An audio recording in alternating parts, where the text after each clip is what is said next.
Everyone does it. Almost no one admits it. And even fewer understand how it might be affecting them. Masturbation. Now it's normal, it's healthy, it's common across all ages, genders, and cultures. But here's the real question.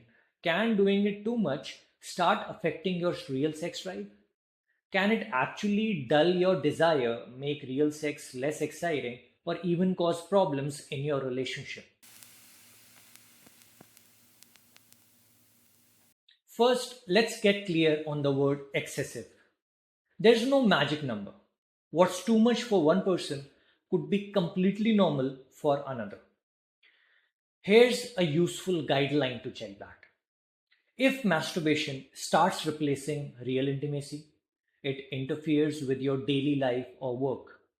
It becomes a go to escape from emotions, or leaves you feeling drained, ashamed, or disconnected, then it might be too much for you. It's not just about the frequency, it's about function. Why are you doing it? How does it make you feel? What does it cost you afterward? Let's go deeper into the brain. When you masturbate, especially while watching porn, your brain releases a flood of dopamine. That's the reward chemical. It makes you feel good. It's what fuels desire and motivation. But here's the catch, the brain is highly adaptable. If you're constantly feeding it high intensity, novelty based porn and overstimulating your reward system, your brain starts needing more to get the same level of arousal. This is called desensitization. So eventually, real sex, with all its emotional complexity and unpredictability, starts to feel flat, boring, even stressful. Your body might still be capable of sex, but your brain isn't firing the same way.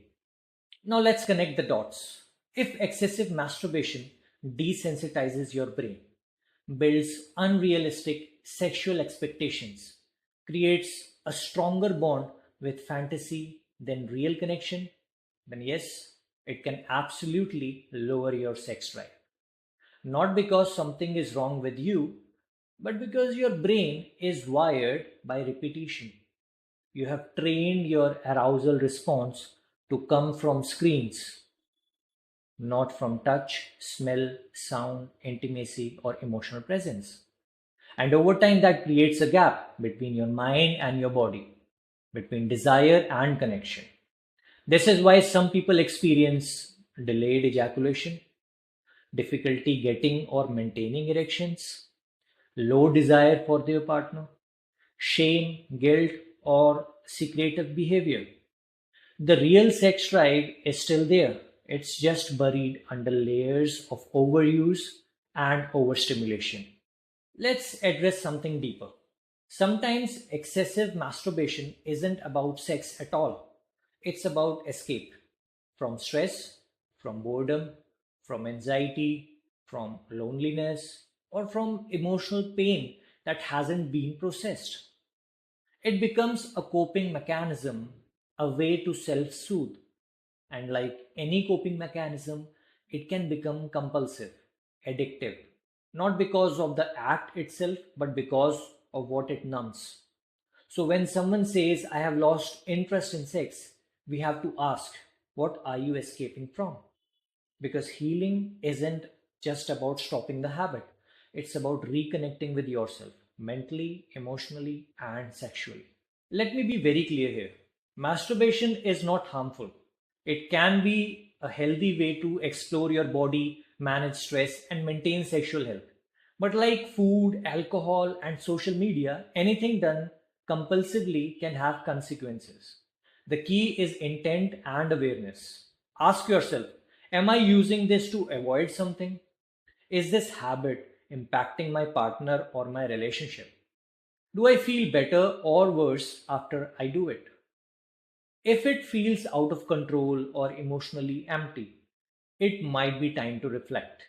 If you have found that excessive masturbation has impacted your sex drive, here's what you can do.